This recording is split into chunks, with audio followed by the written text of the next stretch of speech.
На юге Сибири снова ожидается сильный ветер, предположительно в ночь с воскресенья на понедельник. А с воскресенья республику накроют дожди. Однако осадки не помешают воздуху прогреваться до летних температур. В выходные метеорологи обещают до плюс 19, ночью пока небольшой минус. С понедельника существенно теплеть начнет и ночью до плюс 5.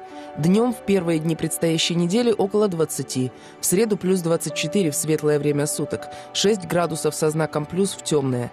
Такими же теплыми будут четверг и пятница. Максимум температура изменится на 2-3 градуса.